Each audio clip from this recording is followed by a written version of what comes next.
नमस्कार दोस्तों, vacancy news channel में आपका हार्दिक स्वागत है। आशा करता हूँ आप सभी ठीक होंगे। तो दोस्तों, आज हमें एक नई भर्ती की अपडेट आपके साथ लेके आए हैं। वो भर्ती की अपडेट ये है कि बॉर्डर रोड ऑर्गेनाइजेशन में वैकेंसी आई है लगभग 300 पदों पे। तो इसमें ये भर्ती तो काफ़ी पुरानी है, पहले इसमें फॉर्म अप्लाई किए गए थे परंतु विभाग को पूरे फॉर्म नहीं मिलने की वजह से इनको थोड़े पोस्टों को इंक्रीज करके और अब दोबारा फॉर्म मांगे गए हैं। और बॉर्डर रोड ऑर्गेनाइजेशन में लगभग फॉर्म ऑफलाइन ही आते हैं। तो आज मैं आपको बताऊंगा कि इसमें फॉर्म किस तरह आपको अप्लाई करना है, ऑफलाइन फॉर्म है और किस तरह डालना है, पेमेंट कैसे करनी है, पूरी डिटेल इस वीडियो में आपको बताऊंगा। तो सबसे पहले आप लोगों को ये जो फॉर्म है आपके सामने ये दिखाई दे रहा है आपको, ये आपको ई मित्र की दुकान से निकालना है। तो इसके लिए मैं अपना टेलीग्राम का लिंक है वो इस वीडियो के डिस्क्रिप्शन बॉक्स में दे दूंगा। वहाँ से आप ग्रुप को ज्वाइन करके और इसका जो पीडीएफ है उस पीडीएफ को आप डाउनलोड करके अपने मोबाइल में और नज़दीकी मित्र से इसका प्रिंट निकलवा लें। ये 4 पेज है, इनको निकलवाना है आपको। ठीक है, ध्यान से देखना आप वीडियो को। ठीक है, और अच्छी लगे तो लाइक शेयर और कमेंट कर दें। धन्यवाद दोस्तों। ठीक है, तो सबसे पहले हम स्टार्ट करते हैं। अब पोस्ट का नाम आपको किस पोस्ट पे भरना है, तो सबसे पहले पोस्ट पे चलना है। अपने को पोस्ट का नाम मैंने जैसे इलेक्ट्रीशियन पे भर दिया है तो ये होगी। और ये ऊपर वाला डब्बा इसको खाली छोड़ना है, ये ऑफिस यूज़ के लिए है। और यहाँ पे आपको फ़ोटो लगानी है। जो आप फ़ोटो लगाओ वो 3 महीने से पुरानी नहीं होनी चाहिए। ठीक है, और 3 महीने ज़्यादा पुरानी नहीं होनी चाहिए। और आपको क्रॉस सिग्नेचर करना है उस पर। ठीक है, वो ध्यान रखना। इस फोटो पे जहाँ फ़ोटो लगाओ उस पर क्रॉस सिग्नेचर करना है। और ये ग्रेफ पुणे के लिए फॉर्म है। फिर उसके बाद ये एडवर्टाइजमेंट नंबर मांग रहा है। तो आपकी जो पोस्ट, जैसे इसमें पोस्ट कई डिपार्टमेंट की निकली है तो आपको एडवर्टाइजमेंट में देख के वो पोस्ट का नंबर भरना है। इसमें इलेक्ट्रीशियन 7 नंबर पे है तो ये भर दिया मैंने।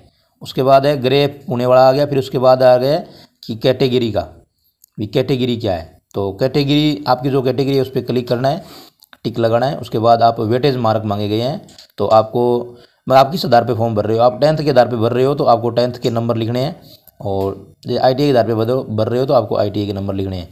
फिर इसके बाद ये ऐड वाला ऑप्शन आ रहा है। इसमें ऐड में सिर्फ वही नंबर काउंट हो, जैसे आप स्पोर्ट्स कोटे से हो, NCC की है आपने, तो वो आपको इसमें नंबर फिल करने हैं। फिर उसके बाद टोटल नंबर यहाँ फिल करने हैं।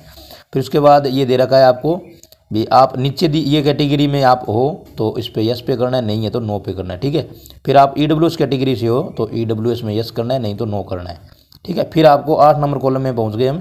तो वहाँ पे आपको क्या करना है कि आपका नाम भरना है। जो आपकी 10th की मार्कशीट के में जो आपका नाम है उसी आधार पे आपको पूरा नाम भरना है। और कैपिटल लेटर में ध्यान रखें, बड़े अक्षरों में लिखना है आपको। जैसे मैंने इस तरह ही भर दिया। और स्पेस का एक डब्बा अपन को खाली छोड़ देना है। ठीक है, नेक्स्ट 9 नंबर कॉलम है, उसमें आपको आपका फादर का नाम लिखना है और स्पेस हो तो इस तरह एक डब्बा खाली छोड़ दें। और 10 नंबर कॉलम है आपका डेट ऑफ बर्थ का। तो डेट ऑफ बर्थ का कॉलम है, उसमें आपको इस तरह डेट ऑफ बर्थ लिखनी है। पहले वो डेट आएगी, उसके बाद मंथ आएगा और उसके बाद ईयर आ जाएगा। ठीक है, उसके बाद आपका परमानेंट एड्रेस आ गया। तो आपको अपने वार्ड नंबर से स्टार्ट करना है। वार्ड नंबर जो आपके है वो भरना है। उसके बाद आपके गाँव का नाम क्या है वो भरना है। उसके बाद तहसील क्या है आपकी, डिस्ट्रिक्ट क्या है, और स्टेट का ये कॉलम बना हुआ है, इसमें आपको स्टेट लिखना है। और पिन, ये आपके पिन है, ये बहुत अच्छे से लिखना है क्योंकि ये पूरा डाक से जाएगा, डाक से आपका कॉल लेटर आएगा तो अच्छे से अपना पिन कोड नंबर लिख देना है। उसके बाद आपका ये प्रेजेंट एड्रेस मांग रहा है। ठीक है, आप फिलहाल वर्तमान एड्रेस मांग रहा है अपने हिंदी भाषा में। तो आप इसको क्या करना है कि इसको फिल करना है। सबसे पहले आपका गाँव का नाम आ जाएगा, उसके बाद तहसील आ जाएगी, डिस्ट्रिक्ट आ जाएगा और स्टेट का ऑप्शन है स्टेट आ जाएगा और पिन नंबर आ जाएगी। तो अपना 1 नंबर ये पेज पूरा कंप्लीट हो गया है और आपने ध्यान से देख लिया होगा। तो अब चलते हैं अपन 2 नंबर पे। तो 2 नंबर में क्या कुछ है वो देखते हैं। तो 2 नंबर में सबसे पहले आ रहा है आपको एप्लीकेशन की फ़ीस देनी है। तो ये फ़ीस सिर्फ OBC और जनरल वाले हैं उनको देना है, और EWS की भी है इसमें, उनको देना है। 50 रुपये आपके चार्ज कटेंगे, वो देना है। और SC ST कोई फ़ीस नहीं है, उनको नहीं देनी है। ठीक है, फ़ीस देनी है तो फीस के लिए भी आपको मैं बता दूँ भी कहाँ से कटानी है। आप साइबर कैफ़े पे जाके कटाओ तो कोई दिक्कत नहीं है, नहीं तो आप मोबाइल से भी कट सकते हैं। क्योंकि जैसे ही आपको मैं वो नोटिस दूंगा, उस नोटिस से आप वहाँ पे एक लिंक दिया गया है, उस लिंक पे क्लिक करोगे। क्लिक करते ही वो BRO की और SBI के साथ उनका है उसमें चली जाएगी। वहाँ से क्या करना है आपको, एक कॉलम आएगा, उस 1 नंबर, उस पर देखना है कि आपने किस आधार पे क्या कैटेगरी है। तो उसमें फॉर्म फीस के नाम से आएगा, तो उस पर क्लिक करना है। उसके बाद आपको अपना नाम, आपका एड्रेस है, डिस्ट्रिक्ट है, तहसील, सब कुछ फिल करके और उसके बाद आपको ये पेमेंट भरनी है 50 रुपये। उसके बाद आप क्लिक करोगे तो वो पेमेंट BRO के अकाउंट में चली जाएगी। तो वहाँ से आपको एक रेफरेंस आईडी नंबर मिलेगा, तो वो रेफरेंस आईडी नंबर है इस कॉलम में आपको फिल करना है, और ट्रांजैक्शन की डेट क्या है वो भरनी है। ठीक है, तो इस तरह आप इसको भर लेना। फिर 14 नंबर कॉलम आता है, तो आपने 4 नंबर में पीछे आपने अपनी कैटेगरी भरी थी, वो कैटेगरी यहाँ पे इस तरह लिखनी है। तो वो ओबीसी से ईडब्ल्यू से वो भरनी है। फिर आ गया 15 नंबर कॉलम, इनको ध्यान से पढ़ के जो इसके लिए यस और नो का जो कॉलम दे रखा है अपन को, तो यस और नो पे भरना है। आप एक सर्विस मैन है तो यस कर देना, नहीं है तो नो कर देना।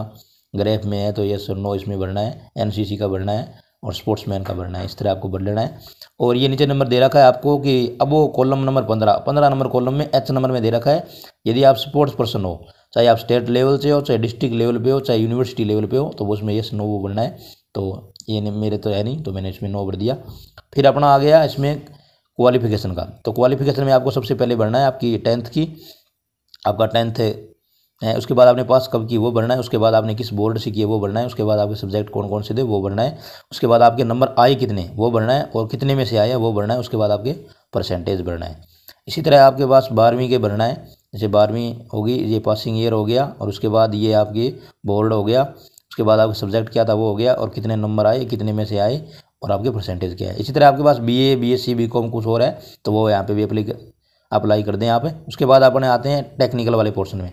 तो टेक्निकल वाले पोर्शन में आपको क्या करना है कि जैसे इसमें आईटीआई मांग रखी है, तो आप आईटीआई पे क्लिक यहाँ पे आपको लिखना है, इसमें आईटीआई लिख देनी है। फिर आपने पास कब की वो लिख देना है, और बोर्ड के नाम में एससीबीटी, एनसीबीटी लिख देनी है, और आपको या आपने कितने नंबर आए वो लिखने हैं, और कितने में से आए हैं वो लिखने हैं। ठीक है, उसके बाद आपके टोटल परसेंटेज कितने होने वो लिखने हैं। उसके बाद आगे अपने कि आपके 17 नंबर कॉलम में आपके पास लाइसेंस है, ड्राइविंग लाइसेंस, चाहे वो लाइट हो चाहे वो हेवी हो, तो उसको भरना है। सबसे पहले इश्यू डेट भरनी है, किस तारीख को जारी हुआ था और कहाँ से जारी हुआ है, और कब तक एक्सपायरी डेट है वो भरना है। तो अपना इस तरह ये 2 नंबर कॉलम भी पूरा हो जाएगा। तो फिर अपने को चलना है 3 नंबर पे। 3 नंबर पे जाने के बाद 3 सबसे पहले ये मांग रहा है कि भाई अपने पास एक्सपीरियंस आपके पास जहाँ कहीं का है वहाँ का आपको एक्सपीरियंस इस तरह देना है। सबसे पहले फर्म का नाम आ जाएगा, कहाँ से आपने किया है और कब से किया है और कब तक की आपने पूरी। उसके बाद आपकी पोस्ट क्या थी और आपको सैलरी कितनी मिलती थी, आपकी पोस्ट वहाँ परमानेंट थी या टेम्परेरी, वो भरना है। उसके बाद ये 19 नंबर कॉलम आ गया। इसमें आपको भरना है कि आपने बीआरओ से कहीं काम किया है, बीआरओ में टेम्परेरी वर्कमैन के रूप में काम किया है, तो उसकी आपको डिटेल भरनी है, एक्सपीरियंस वो देना है। तो इसी तरह अपना फिर नेक्स्ट पे चलते हैं। ये डिक्लेरेशन आ गया। डिक्लेरेशन में अपने को क्या करना है, पूरा पढ़ना है इसको। इसका मतलब ये है कि मैं जो ईडब्ल्यूएस की कैटेगरी और अपने ओबीसी सर्टिफिकेट लगा रहा हूँ वो सारे मैं सही दे रहा हूँ, और जो पूरे डॉक्यूमेंट मैंने जो डिटेल भरी है वो मेरी बिल्कुल सही है, इसके लिए मैं जिम्मेवार हूँ। ठीक है, तो सबसे पहले आप क्या करना है कि जहाँ से फॉर्म भर रहे हो तो वहाँ का यहाँ पर एड्रेस लिखना है। उसके बाद आपके सिग्नेचर हो जाएंगे, फिर लेफ्ट थंब लगेगा, और यहाँ पे जिस दिन फॉर्म डालो उसकी यहाँ डेट डाल देना। तो इस तरह अपना ये भी 3 नंबर भी पूरा हो जाएगा। फिर अपने को चलना है 4 नंबर पे।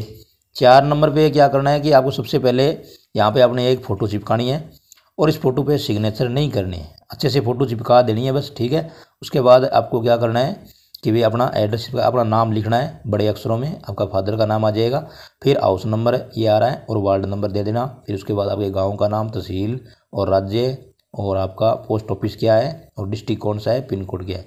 फिर आपको क्या करना है, फॉर्म सबमिट के लिए यहाँ पे सिग्नेचर करना है और यहाँ पे अपना लेफ्ट थंब लगाना है।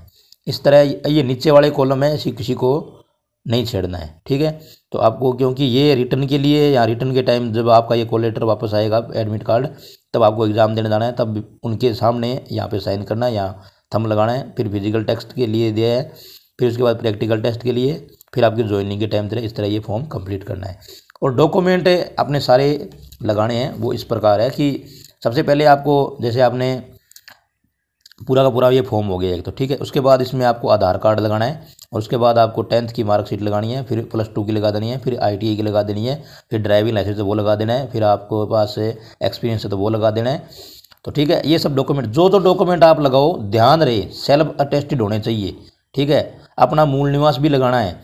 मूल निवास से ये डिसाइड होगा कि आप कौन से रीजन से आ रहे हो और आपका कौन सा रीजन है, उसमें आपकी हाइट के हिसाब से आपको छूट मिलेगी। और आपका कैटेगरी का सर्टिफिकेट भी लगाना ज़रूरी है, और मेरे हिसाब से 1 साल से पुराना हो। सेंटर का जाति लगाना है, ध्यान रखना ये। ठीक है, तो सेंटर का जाति लगा दे, सबको अटेस्टेड करना है। और फीस का पूरा आपको मैंने बता दिया। इस तरह आपको क्या करना है, इसको इस तरह अपने को फोल्ड कर लेना है इसको, और 2 फोटो इस पर चिपकाई दी अपने, और 2 फोटो और अपने को इसके अंदर डालनी है। तो इस तरह इसको तैयार करके अपने को वाइट लिफाफे के अंदर इसको डालना है।